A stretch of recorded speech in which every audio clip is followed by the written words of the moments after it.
2010년도에 신학자 평신도 그리고 복음주의 에큐메니칼 모든 진영이 합해서 2010년도에 생명평화 선언을 이 한국적인 상황에서 했습니다. 왜냐하면 2010년부터 2020년까지가 하나님이 한국교회를 위해서 주시는 아주 유일한 카이로스적인 시간이라고 판단했기 때문에 그렇습니다.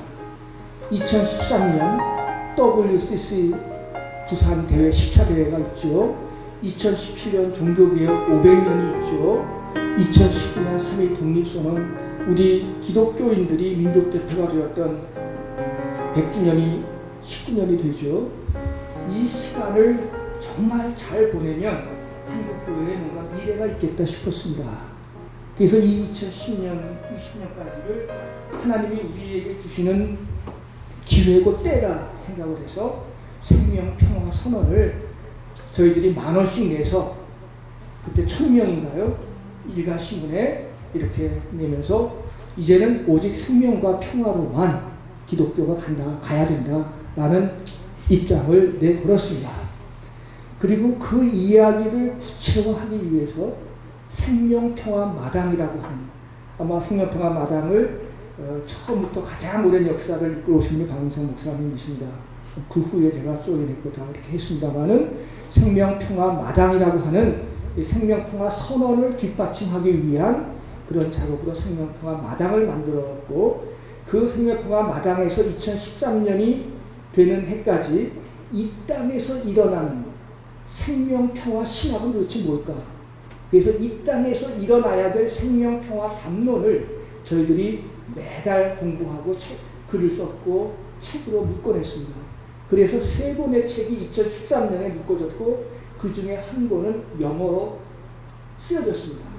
그래서 그 책을 갖고, 그 영어 책을 갖고 이 땅을 밟았던 WC 대표들에게 한국에서 일어난 생명평화 이야기는 이런 겁니다 라고 해서 저희가 그들에게 그 책을 선물했습니다. 근데 생명평화 그렇게까지 했지만은 2017년을 망가뜨린 그 장본인이 이미 2013년을 망가뜨렸죠. 똑같은 사람이었습니다.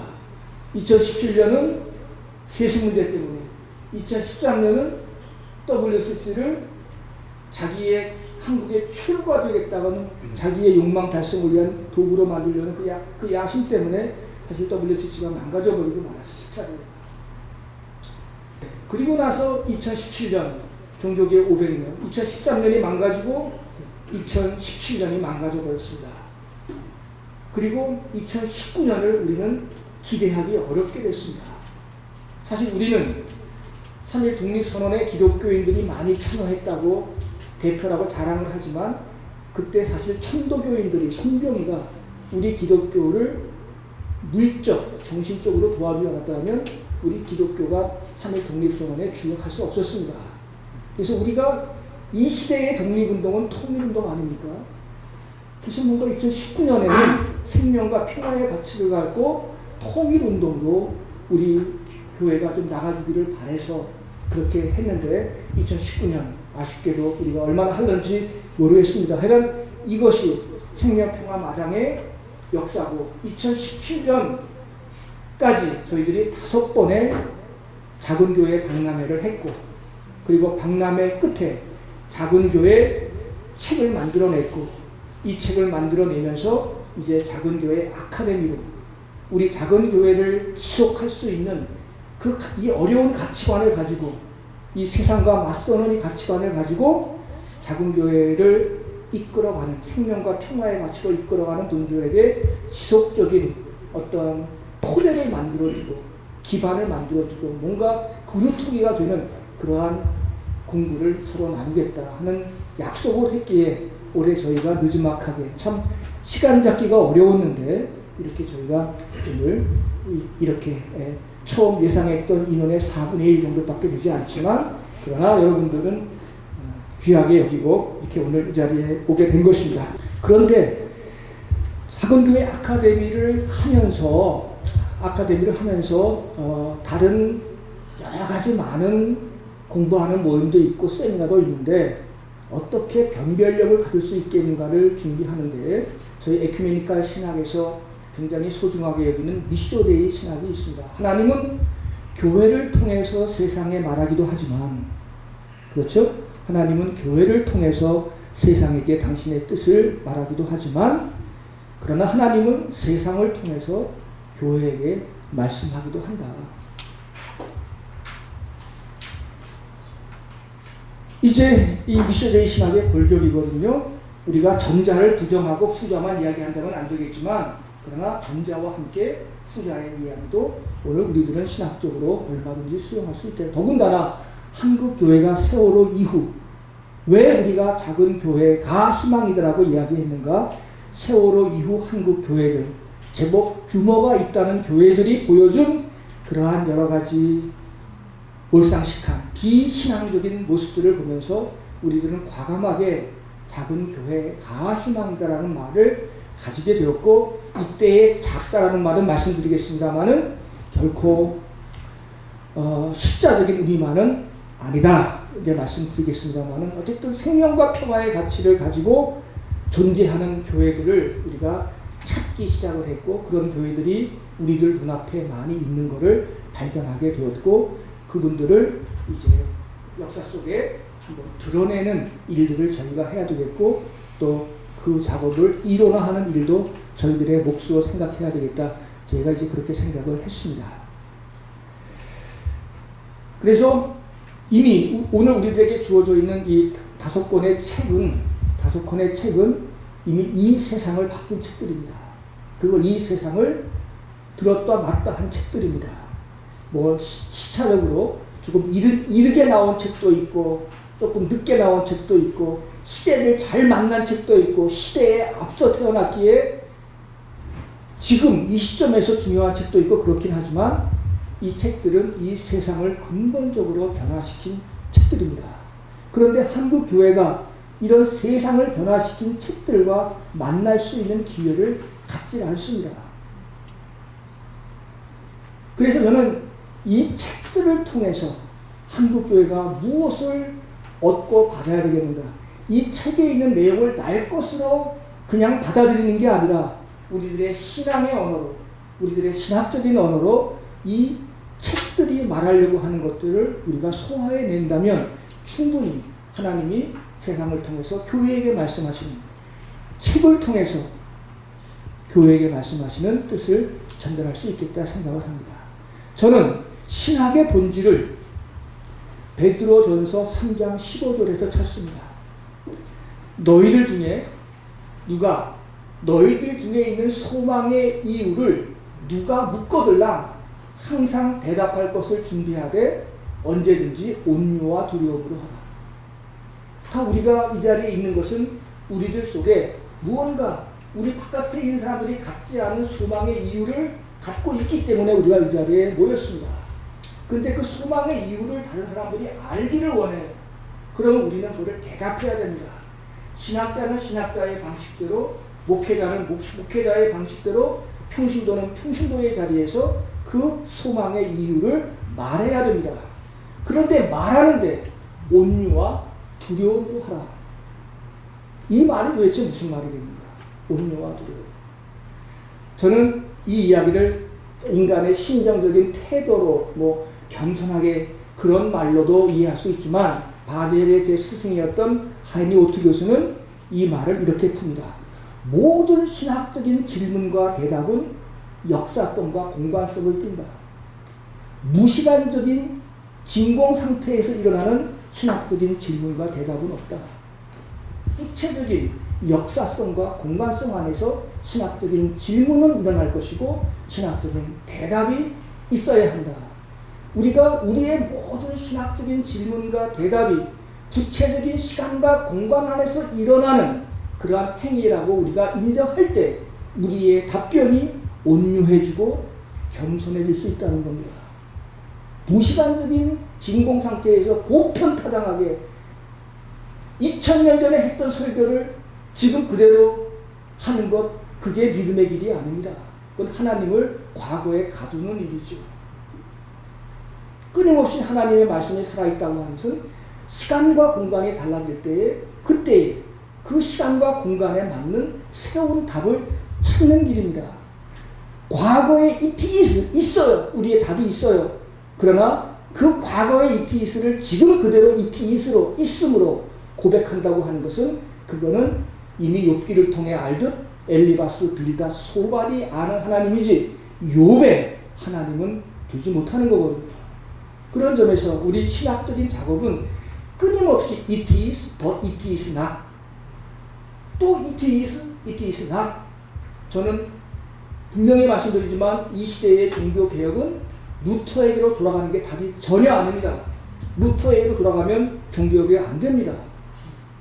루터를 빨리 벗어나야 됩니다. 루터는 자기 시대의 문제를 해결하기 위한 신학자였지 오늘 우리 시대의 문제를 해결할 수 있는 사람이 못 됩니다. 그의 한계입니다. 루터 역시 그러나 루터는 오늘 우리 시대의 신학을 하기 위한 근거는 되고 토대는 되고 발판은 되지만 그대로 루터의 신학이 우리 시대의 신학이 될 수 없습니다. 그런 점에서 이제 이런 맥락에서 저는 이제 이 오늘 우리 시대의 지성들이 고민하면서 알려주는 이 책들, 좋은 책들, 세상을 바꾼 책들, 이 책들을 교회가 이렇게 무시하고 담을 쌓고 마치 오직 성서로만, 성경으로만 다 되는 것처럼 그렇게 이야기하면 성서도 제대로 모르는 겁니다. 성서를 제대로 이해하려면, 성서가 지금도 역사하는 하나님의 말씀이 되려면 이 세상을 어떻게 이해하는가에 대한 이해들이 함께 있어야만 가능한 이야기들이죠. 그래서 이런 전제 속에서 저희가 이런 책들을 택했습니다. 앞으로 이런 구조로 둘째 학기, 셋째 학기, 넷째 학기가 될 것이고 그리고 이 과정에서 우리보다 앞서서 공동체를 이끌어가는 분들의 삶의 증언들을 또 저희가 들으려고 합니다. 저희가 한국적 작은 교회론이라고 하는 이 책을 쓰면서 도대체 우리가 지금 이 작은 교회론을 서양에서 하는 게 아니고 한국에서 한다. 그러면 한국적이라는 게 과연 뭘까? 그리고 두 번째, 작다라고 하는 게 뭘까? 그리고 교회라고 하는 게 과연 뭘까? 라고 하는 문제에 고민을 했습니다. 이전에 제가 말씀드리는 거는 제가 나눠드린 제 책의 제목을 두 번째 종교개혁과 작은교회 운동이라고 했는데 저는 이 두 번째 종교개혁, 저는 그것을 실제로 작은교회 운동이라고 믿습니다. 카톨릭은 절대로 못하는 운동입니다. 카톨릭 교회는 작은교회 운동을 못합니다. 구조상, 체제상, 위계상 못합니다. 그러나 오늘 우리가 이 작은교회 운동을 한다고 하는 것은 정말 두 번째 종교개혁을 하는 심정으로 우리가 이 일을 해야 한다고 저는 믿습니다. 이 두 번째 종교개혁 운동, 이제 그 이야기를 말씀드리면서 첫 번째 저희가 관심했던 주제가 한국적이라는 게 과연 뭘까? 이것 가지고도 저마다 의견차도 많았습니다만은 오늘 저는 이 한국적이라고 하는 것 속에서 다음 세 가지 키워드를 찾아냈습니다. 하나는 흥이고, 하나는 한이고, 하나는 정이라고 하는 개념입니다. 어떤 사람의 책 제목 속에는 대한민국이 아니라 우리 대한민국은 본래 흥한 민국이다.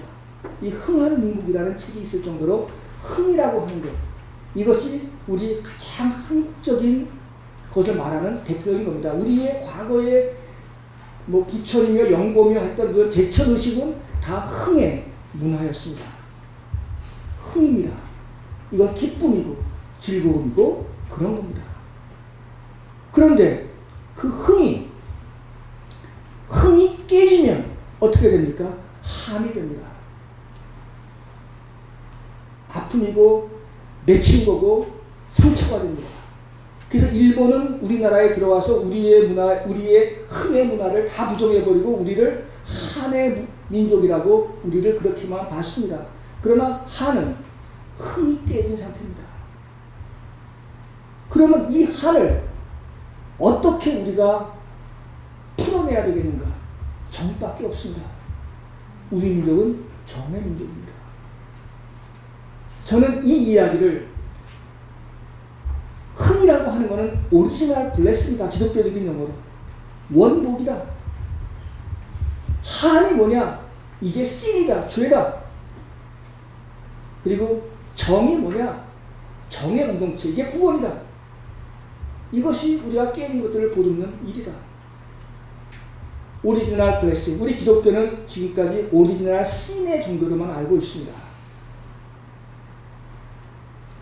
사실요, 이 기독교가 우리가 하나님 앞에서 죄인이라고 하는 이 개념을 누가 부정합니까? 아무도 부정하지 않습니다. 그러나 하나님 앞에 죄인이라고 하는 그 사실과 인간이 원죄를 갖고 태어났다는 말은 전혀 다른 말입니다. 오리지널 신보다 더 근본적인 것이 오리지널 블레싱입니다. 기독교는 원복의 종교입니다. 흥의 종교입니다. 우리 민족의 흥과 만날 수 있는 원복의 개념을 우리가 살려야 합니다. 초대 교부들까지 창세기 1장부터 3장까지를 초대 교부들은요, 이걸 오리지널 신의 책으로 보지 않았습니다. 기독교인들이 또 유태교인들이 로마 제국 속에 살면서 어떻게 그들과 다른 문화를 만들어내면서 그들의 자유의지를 가지고 어떻게 그들이 로마와는 다른 삶을 만들어냈고 로마를 이겼는가를 말할 때 창세기 1장부터 창세기 3장까지의 본문을 가지고 클레멘스, 대표적인 초대교부, 이런 분들은 창세기 1장부터 3장까지를 가지고 로마를 이길 수 있었던 기독교인들의 자유의지의 본문이라고, 하나님의 축복의 본문이라고 창세기 1장부터 3장을 그렇게 읽었습니다.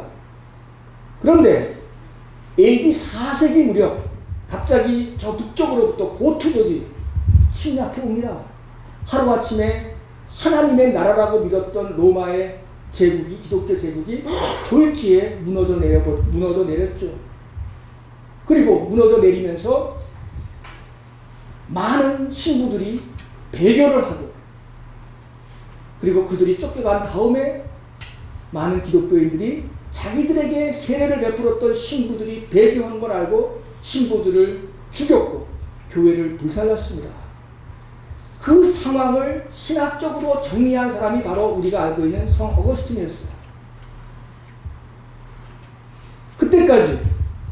그때까지 서구교회는 기독교가 다스리고 있는 이 로마의 제국을 하나님의 나라라고 믿었고,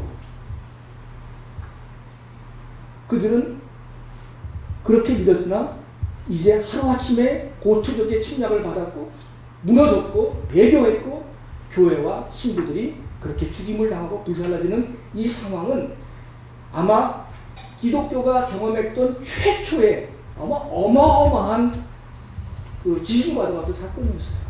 그런 일이 벌어지리라고 하는 생각도 못하는 상황이었습니다. 그 상황을 신학적으로 정리하는 것이 어거스틴인데, 그래서 어거스틴은 하나님의 도성은 이 세상이 아니고 저 세상이고, 그리고 인간은 날 때부터 죄를 짓고 태어났기 때문에, 생물학적인 원죄를 태어났기 때문에 교회에 와서 고개를 쳐들면 안 된다. 그래서 어거스틴의 신학 작업의 대표적인 두 작업이 하나님의 도성을 이 세상이 아니고 저 세상으로, 시티 오브 갓, 그리고 오리지널 신의 종교로 기독교를 만들어버렸어요. 물론 인간의 본성을 오리지널 신으로 보느냐 오리지널 블레싱으로 보느냐, 성선이 성악이냐 논쟁거리는 앞으로도 많이 있지만, 적어도 역사적으로 초대 교부들은 이전까지는 창세기 1장 3장까지를 오리지널 블레싱의 축복의 복음으로 이해했어요. 어거스틴 이전까지. 근데 그 같은 본문이 어거스틴에 이르러서 오리지널 신의 텍스트로 바뀌어졌습니다. 저는 이런 점에서 기독교가 오리지널 블레싱의 의미를 오리지널 블레싱의 의미를 강조하면 강조할수록 오늘 우리들에게 부각되는 것은 현실은 오리지널 블레싱이 아니라 현실은 뭡니까? 신의 세계 아닙니까? 죄의 세계. 그게 바로 우리가 갖고 있는 한의 세계란 말이죠.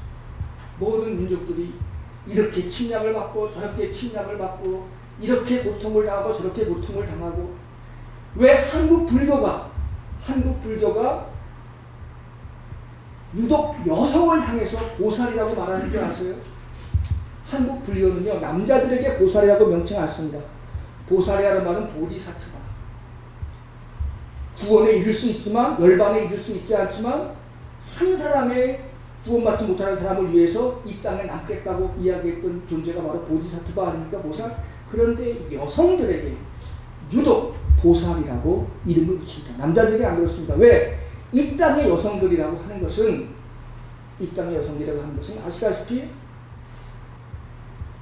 수없는 전쟁 속에서 2중, 3중, 4중의 고통을 겪으면서도 생명을 이어서 키워냈고 그들로 통해서 이 나라를 지켜낸 사람들이 바로 여성들이에요. 그렇게 수많은 겁탈을 당하고 약탈을 당하고 그러면서도 이 민족을 지켜낸 사람입니다. 한국 불교가 갖고 있는 여성에 대한 역사인식, 그게 바로 여성을 보살이라고 불러줍니다. 그 보살, 그러나 그 속에 얼마나 많은 한의 역사가 이렇게 있었겠습니까? 한. 우리 어머니들한테 제가 어렴풋이 느끼고 배운 것도 한입니다. 죽지 못해 산다는 말을 우리는 너무도 우리 어머니 세대한테 많이 듣고 살았어요. 너희들 때문에 죽지 못하고 산다. 온갖 남편들, 온갖 시대적인 상황들 이런 것 때문에 죽고 싶죠 혼자는. 그러나 너희들 때문에 산다 하면서 그 한의 당지자로 꼭 민중신앙 말하지 않더라도 그 한을 가지고 인생을 버텨오신 분들입니다. 그런데 그 한을 넘어설 수 있는 것이 바로 뭡니까? 정입니다. 의리조사정입니다. 그 한을 보듬는 정. 이게 오늘 우리가 마을 살리기를 하고 여러 가지 많은 새로운 이야기하지만 사실 우리의 옛 전통 속에 향악이니 다 불행이 다 있던 거예요. 이게 우리들의 공동체의 모습입니다. 정. 이 정이 바로 구원의 공동체가 된 거죠. 그래서 흥, 한, 정.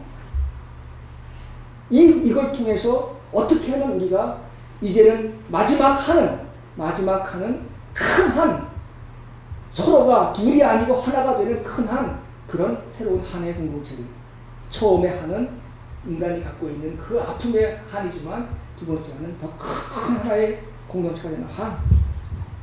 이걸 어떻게 만들어낼까? 이것이 바로 저는 한국적이라고 하는 것이 갖고 있는 하나의 중대한 의미라고 생각합니다. 흥, 한, 정. 한국 사람들만큼 또 정이 많은 사람이 없지요. 이 정을 가지고 우리가 어떻게 할까? 저는 우리 교회가 적어도 한국적 작은 교회를 이야기할 때, 한국적이라고 할 때 이 세 개념을 가지고 한번 깊이 우리 교회가 정말 흥을, 기쁨을, 즐거움을, 신난다. 신이 우리들 안에서 나는 거죠. 이런 공동체가 될 수 있겠는가? 그런데 교회 오는 분들은 다 한의 공동체다. 한의 사람들이다. 이렇게 저렇게 아픈 상처 투성이로 교회에 온다. 이 사람들이. 아무리 부자로 떵떵거리며 오는 것 같지만 속은 한없이 물러 터져 있는 사람들이 수도 없이 많은 것을 저는 경험을 합니다. 그래서 계급만 가지고 사람을 나누는 것, 그건 또 위험한 일이에요. 물러 터진 사람들이 많이 있어요. 그런데 그걸 정을 가지고 아우러지는 이런 개념들이 우리 교회 속에서 더 많이 풀어진 적이 있고, 이것을 우리가 오리지널 블레싱이자 씬이자 새로운 커뮤니티로 이렇게 우리가 이해하는 이런 작업들, 이게 한국적이라고 하는 거에 대해서 저희들이 생각해 봤던 하나의 주제입니다. 그렇다면 작은이라고 하는 것은 과연 무엇일까? 작다라고 하는 것. 뭐 여기에 대해서도 굉장히 많지만 이 작다라고 하는 것은 굉장히 큰 의미들을 갖고 있습니다. 우리가 아는 대로 우리가 보통 초대교회로 돌아가자는 말을 합니다. 초대교회는 큰 교회가 있을 수 없었죠. 작은 교회인데. 그런데 아마 목사님들마다 초대교회로 돌아가자는 말 하지만 초대교회로 돌아가고 싶은 마음 하나도 없어요. 그거 다 거짓말이야. 초대교회로 돌아가자면 얼마나 많은 것들을 내려놔야 될 터인데 초대교회로 돌아가? 그거는 슬로건이야. 근데 초대교회라고 하는 것은 로마 제국 이전의 교회입니다. 로마 제국 이전의 교회이고, 이제 로마 제국이 되면서부터는 이제는 초대교회라고 안 그래요.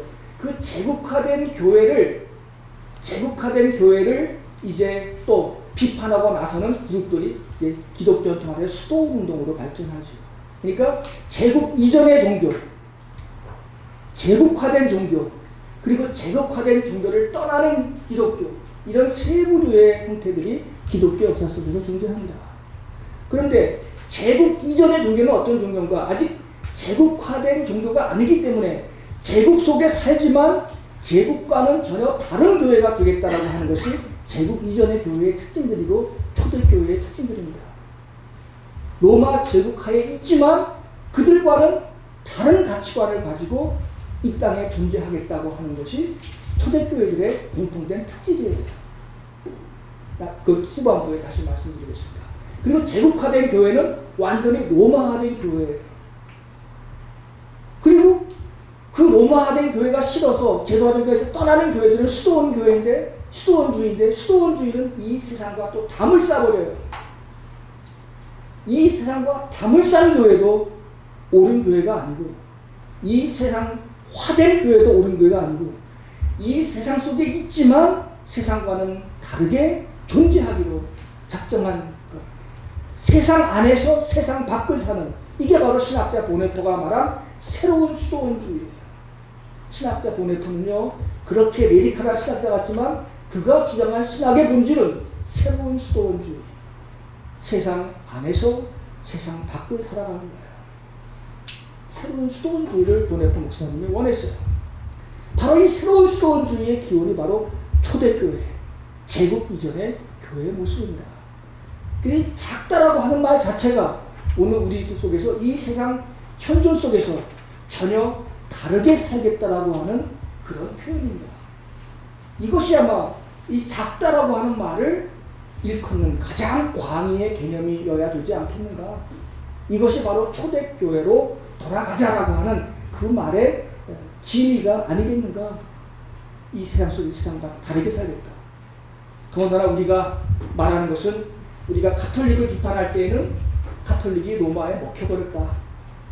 가톨릭 교회가 아니라 로마지, 우리가 그렇게 비판하듯이 오늘 우리의 후대는 이 개신교를 보고 자본주의를 낳았지만 자본주의에게 먹혀버린 교회가 아닌가. 가톨릭이 로마화된 교회라면 우리 개신교는 철두철미의 자본화된 교회다. 이런 이야기들을 우리가 평가를 받을 거예요. 이런 현실 앞에서 이 작다라고 하는 말은 전혀 다른 가치관을 갖고 살겠다. 도대체 성직이라고 하는 게 뭔가? 성직이라고 하는 게 뭔가? 이런 삶을 살겠다고 다짐하는 것이 성직이지. 이런 삶을 다짐하는 것이 성직이지. 도대체 그것 외에 우리들은 또 뭐가 있을까? 태생적으로 우리가 거룩한 존재일까? 그렇지 않잖아요. 똑같은 사람이지만 그러나 우리가 하는 일들이 다른 가치관을 갖고 살아가는 일이죠. 그래서 저는 작다라고 하는 말을 첫 번째는 우리 아마 박두근 목사님이 가장 또 잘 말씀 전해주실 때 자발적인 가난한 일이죠. 그러니까 우리가 가난한 자를 돕겠다고 하는 것 이전에 먼저 교회는 가난해져야 한다. 이 이야기를 가장 잘 표현해 준 사람이 가톨릭 교정, 프란시스코 교정이 복음의 기쁨이라는 책에서 두 가지, 도대체 오늘 복음이라는 게 뭐냐? 교회가 가난하냐? 둘째, 교회가 다양성을 인정하느냐? 가난의 문제와 문화의 문제, 이 두 가지가 교회가 복음을 갖고 있는가의 어떤 시금석이다, 판단이다, 기준이다 말합니다. 교회가 가난한가? 그리고 교회가 이 문화의 다양성 앞에서 교회가 얼마만큼 문화적으로 다양성을 수용하는가. 교정의 복음의 기쁨 집 속에 그 두 가지가, 우리는 큰 교회가 돼서 작은 가난한 사람들을 돕는다, 그게 아니라, 그래서 교정은 제발 벌어먹지 말고 빌어먹어라. 교회 스님들이 옛날에 탁발하지 않았습니까? 밥을 빌어먹지 않았습니까? 벌어먹지 말고 빌어먹어라. 다 교회가 장사하려고 해요. 교단도 가톨릭도 마찬가지. 어떻게 우리가 이 자발적인 가난의 문제를 우리가 어떻게 이야기할까? 그래서 대형 교회들이 작은 교회의 가치를 받기가 쉽지 않아요.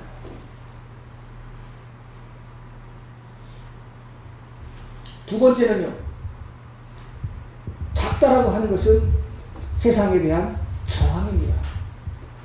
아까 한경호 목사님이 우리 자신을 돌아본다는 말이 저는 자발적 가난, 그 자발적 가난의 영성이라고 생각합니다. 그리고 그 힘을 가지고 우리가 할 일은 세상에 대한 저항입니다. 성서가 말하는 하나님 나라의 비유 중에 겨자씨 비유라는 게 있습니다. 겨자씨 비유는 아주 작습니다. 근데 빨리 자랍니다. 제가 가끔씩 섬기는 교회 이름도 겨자씨 교회입니다.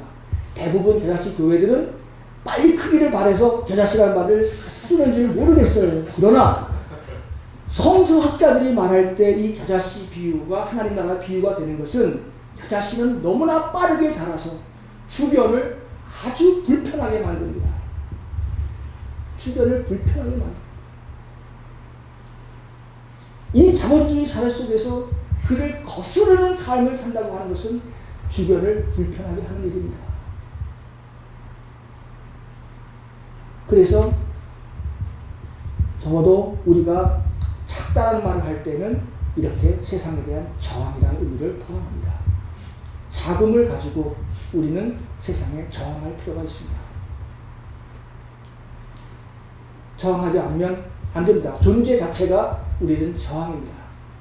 그래서 저는 앞에 자발적 영성을 고독이라고 표현한다면 두 번째 이 저항, 이것을 저는 저항이라고 그렇게 표현하죠. 고독과 저항입니다. 그리고 세 번째는 세상과 소통을 위해서 열려져야 합니다. 세상과의 소통을 위해서 열려져야 됩니다. 저는 이것을 상상이라고 봅니다. 우리에게 상상이 없으면 우리는 저항도 할 수 없고요. 우리는 스스로 가난해지기도 어렵습니다. 우리에게 하나님 나라가 있다고 하는 것은 뭡니까? 세상 밖의 이야기가 우리들 속에 들어왔다는 이야기입니다. 세상 속의 이야기가 아닙니다. 하나님 나라는 일찍 온 사람에게나 늦게 온 사람에게나 똑같은 품삯을 준다고 하는 것은 이 세상적인 사유를 갖고서는 생각할 수 없는 일입니다. 하루를 살아가는 데 있어서 필요한 돈, 그거에 대한 관심이 바로 예수의 관심이고, 그 관심을 바로 하나님 나라의 비유로 이야기한 거 아니겠습니까? 그런 체제 밖의 이야기, 우리 체제 안에서는 생각할 수 없는 체제 밖의 이야기가 우리 속에 들어와 있다고 하는 것, 저는 이것을 나중에 또 말씀드리지만 은총이라고 생각합니다. 그것은 상상입니다. 환상입니다. 우리에게 그런 환상 주어져 있다고 하는 것, 그것이 바로 저항할 수 있는 길이고요. 그것 때문에 우리는 고독할 수 있는 삶을 살아갈 수가 있습니다. 세상과의 소통을 위해서 우리들은 열려 있어야 합니다. 교회가 닫혀진 공간, 폐쇄적인 공간, 배타적인 공간 되면 안 됩니다. 작다라는 말의 의미는 열려집니다. 여러분들, 교회가 이 작은 그릇이 돼야 어느 그릇에서 들어갈 수 있지 않습니까? 자기가 큰 그릇이면 어떻게 이 작은 그릇에 자기가 담길 수 있을까? 못 담깁니다. 그렇죠? 자기가 작은 그릇 될 때 어디든지 담길 수 있고 그렇게 할 수 있습니다. 러시아 인형의 제일 작은 인형, 그렇죠? 모두에게 담길 수 있는 인형, 그것처럼 우리는 열려진 교회가 되어야 합니다. 그 다음에 네 번째가 생태적이어야 합니다. 오늘 우리가 사실은 이런 데 오면 자기 컵 하나는 다 가지고 올 줄 아는 분들입니다. 여러분들이. 그렇죠? 자기 컵 하나는 다 가지고 올 줄 아는 그런 분들이어야 합니다. 작지만 해야 합니다. 생태적. 오늘 우리가 살고 있는 이 시대는 여러분 더 잘 아시겠습니다만은 이제 지구가 우리에게 어머니와 같은 지구가 아닙니다. 인간이 만들어 놓았던 그동안 삶의 궤적들 때문에 이 지구는 너무도 무서운 존재가 되었습니다. 우리 인류에게 어떻게 이 지구가 보복할지 모릅니다. 우리는 아는 대로 우리가 거대한 전황 같은 폴라니의 책을 읽는 이유 중에 하나는 뭡니까? 우리가 살고 있는 이 세계는 사실은 프랑스 대혁명이 우리에게 준 선물은 자유와 평등이었습니다. 그러나 자유와 평등 두 이데올로기가 싸워서 평등의 이데올로기를 이념을 이겼고 자유 하나가 남은 것이 신자유주의입니다. 그 신자유주의와 그것이 세상을 이렇게 만들었습니다. 우리의 어머니들을 다 일터로 내몰았고 그리고 비정규직을 그렇게 많이 양산했고 이게 바로 신자유주의가 갖고 있는 겁니다. 왜? 자본주의가 이익을 창출할 수 있는 길이 점점 없어지는 거예요. 그걸 자본주의의 위기라고 보는 거예요. 자본주의가 이익을 창출할 수 없으면 자본주의는 멸망해요. 자기 이익 창출을 위해서 비정규직도 만들고 값싼 노동력도 어머니들도 다 밖으로 내모는 겁니다. 가정은 다 망가져요. 이게 신자유주의의 현실입니다. 이런 상황 속에서 이 신자유주의와 맞설 수 있는 하나의 가치를 환경학자들은 simplicity, 단순성이라고 말합니다. 단순성. 아직 작은 교회 운동하는 우리들에게 이 simplicity 가치가 아직 스며들지 않았어요. simplicity, 단순성. 이점에서 베르자예프라고 하는 러시아 사상가의 가르침이 굉장히 중요합니다. 그는 자기 조국 막스주의 소비에트 유니온을 쫓겨났어요. 막스주의를 비판했기 때문에. 그리고 유럽의 자본주의 국가로 왔어요. 자본주의를 또 비판했어요. 자본주의를 좋아하지 않았어요. 1930년대. 그러면서 베르자예프가 했던 유명한 말이 있습니다. 인간은 물질이 없으면 살아갈 수가 없다. 그러나 최소한의 물질로 살려고 할 때 그 최소한의 물질은 물질이 아니고 정신이다. 사람은 그래서 물질로 살아가는 게 아니라 정신으로 살아간다. 이것이 사람이 빵으로만 사는 것이 아니라 하나님의 말씀으로 산다는 징표다. 최소한의 물질. 물론 자발적 가난이기도 하지만 여기에는 생태적 의미가 더 담겨져 있어요. simplicity. 내가 먹은 빵은 나를 또 배고프게 만드는 물질에 불과하지만 내가 남에게 건네준 빵은 영원히 기억되는 정신으로 남는다. 똑같은 물질이지만 물질로 살지 않고 정신으로 살아가는 거죠. simplicity. 이게 작다의 의미 속에 굉장히 중요하게 우리 속에 담겨져 있어야 됩니다. 그리고 작다는 획일적이지 않고 다양합니다. 후반부에 이 다양성에 대한 이야기를 합니다. 지금 우리 눈앞에 펼쳐진 작은 교회들은, 작은 교회 운동들은 굉장히 다양합니다. 획일적이지 않습니다. 획일적 가치관에 의하면 우리는 다 낙오자들입니다. 그렇죠? 획일적 가치에 근거해서 우리 등수를 매기면 우리 모두 다 낙오자들입니다. 그러나 오늘의 교회는 다양해야 옳습니다. 저마다 자기의 길을 뿔뿔이 가는 겁니다. 그래서 자기 길에서 1등입니다. 다양합니다. 저희가 작은교회 운동을 하면서 이론을 가지고 작은교회 운동을 들여다본 거 아닙니다. 이미 우리들에 앞서서 작은교회 운동을 하는 여러 귀중한 목회자들을 많이 만났습니다. 그들의 현장을 보았습니다. 그들이 귀중했습니다. 그래서 그들을 세상에 한번 드러내보고 싶었고 하나로 엮어보고 싶었고 그들의 생각들을 이론적인 작업으로 만들어내고 싶었습니다. 그래서 작은교회라는 책이 나온 겁니다. 마지막으로 작다는 지역의 뿌리를 내리는 겁니다. 사실 제일 어려운 것이 지역의 뿌리를 내리는 겁니다. 아무리 작은 교회도 지역 사람들과 더불어 씨름하는 교회는 별로 없습니다. 여기저기서 와야 그 교회가 형성이 됩니다. 그런데 우리 이원돈 목사님 그 작업을 참 잘하고 계시죠? 그 지역의 뿌리는 내립니다. 청년들과 더불어 같이 농사를 짓고 교회 현장을 만드는 거예요. 어떻게 교회가 지역을 뿌리를 내릴 수 있겠는가? 이것이 작다의 의미입니다. 교회는 그 지역 사회와 더불어 관계를 맺어야 그 지역의 교회가 되어야 옳습니다.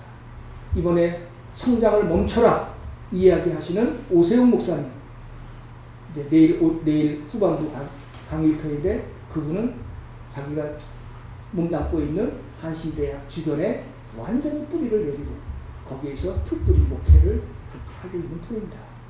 지역사회 활동의 거점입니다. 교회가. 물론 한 교회가 이 모든 것들을 다 감당하기는 어려울 수 있겠으나 그래도 우리는 이런 가치를 지향하면서 살아갈 때 우리는 작다라고 말할 수 있지 않겠는가. 그래서 이런 자금은 결국은 생명과 평화의 가치를 만들어내는 일이지 않겠는가, 그런 생각을 해봅니다. 이제 그러면 교회입니다. 한국적 작은 교회. 우리 교회는 그리스도의 몸입니다. 아무리 타락하고 아프고 정말 진절이 쳐지고 교회 현장이 그렇더라도 우리는 교회는 하나님의 몸입니다. 하나님의 몸이라고 하는 교회는 한마디로 말하면 하나입니다. 교회는 하나입니다. 하나여야 합니다. 하나의 보편적인 사도적인 교회라고 하는 것이 전통적인 이야기입니다. 그래서 보편적인 교회여야 합니다. 그러나 여러 종교들이 있지만 우리 개신교의 교회 현실만큼 이 차원의 영향을 가장 많이 받는 종교가 없습니다. 원불교 교무들 똑같이 자기들의 샐러리를 하나님께 담보를 나눕니다. 가톨릭 신부들, 물론 더 부자 가톨릭 신부들도 있습니다. 당연히 그들 안에 있는 원리적으로 그런 원리가 적어도 실행되고 있는 교회들, 가톨릭 교회 골고루 나누어집니다. 원불교도 그렇습니다. 그러나 우리 개신교는 그런 원리 자체가 아예 처음부터 도입되지 않았습니다. 큰 교회는 얼마를 받는지 모르고 작은 교회는 이제 2중직, 3중직, 4중직까지 해야 존재하는 그런 교회가 생깁니다. 이러한 편차를 만들어 놓고도 이걸 우리가 하나의 보편적 사도의 교회라고 말하는 이 교회, 이건 말도 안 되는 일이죠.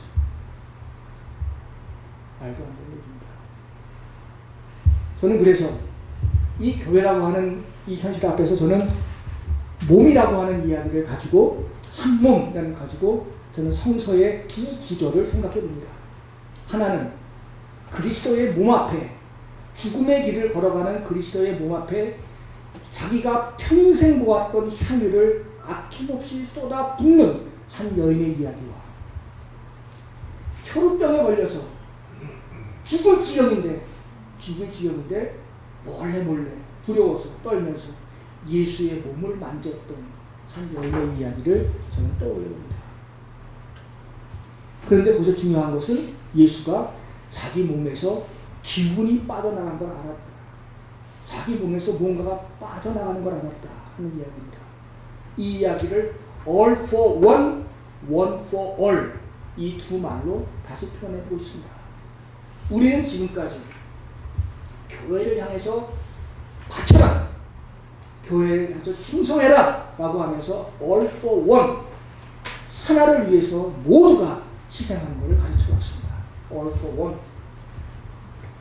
어떤 면에서 그것은 막달라 마리아라는 여인이 자기의 옥합을 향유를 다 바친 일입니다. 그리스도의 죽음의 길을 먼저 성취해서 예비하는 이거는 아름다운 일입니다. 교회는 그런 결단을 요구해야 합니다. 그리스도의 죽음의 길 앞에서 나를 위해서 너희 모든 것을 바치라고 하는 근데 그거는 예수의 죽음을 먼저 예비하는 길입니다. 자기의 영화를 위해서가 아니라 예수의 죽음을 예비하면서 바치는 all for one의 길입니다. 그런데 그와 동시에 one for all, 하나는 모두를 위해서. 이 여인이 혈우병 걸렸습니다. 죽을 시험입니다. 예수 몸을 만졌습니다. 낫습니다. 예수의 몸, 교회죠. 교회가 모두를 위해서 자기의 힘이 다 빠질 때까지, 자기의 힘이 다 잃어버릴 때까지 그들을 섬기고 봉사하고 치유하고 고치는 일을 해야 합니다.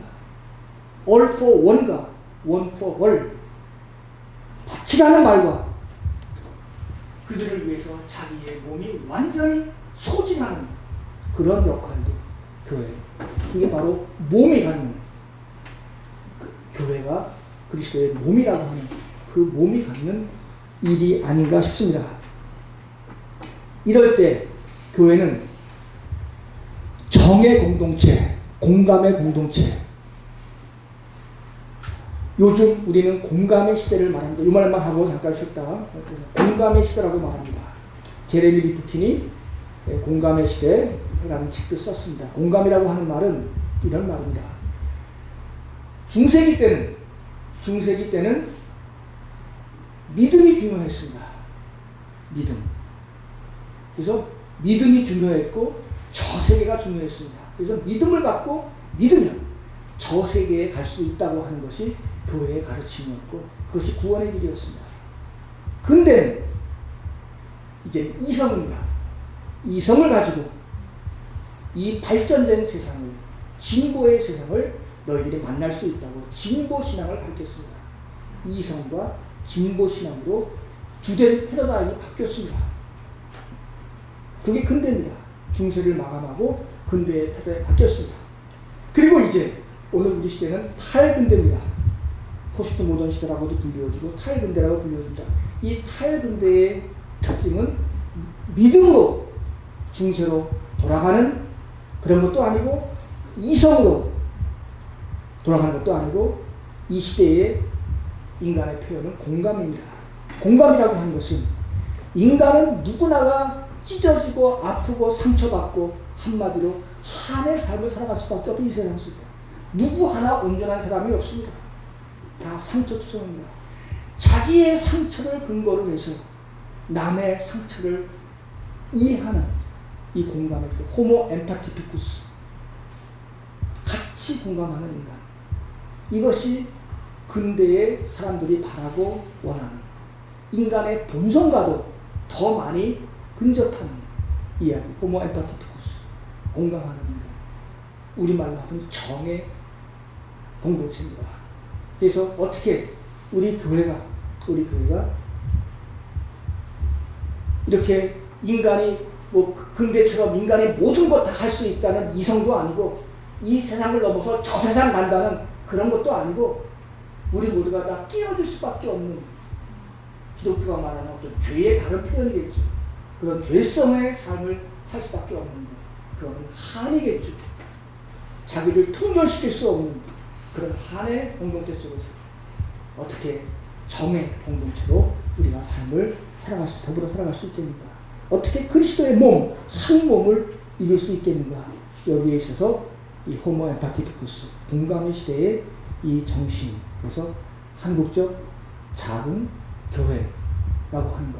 그래서 그 힘을 가지고 우리가 이 세상 속에 있지만 이 세상과 다르게 살려고 하는 가치를 만들고 하는 이러한 노력들이 이 한국적 작은 교회라고 하는 이것이 지향하는 바가 아니겠는가 싶습니다. 이만큼 하고 조금 여러분들 또 질문 받고 좀 유순하게 좀 있다가 두 번째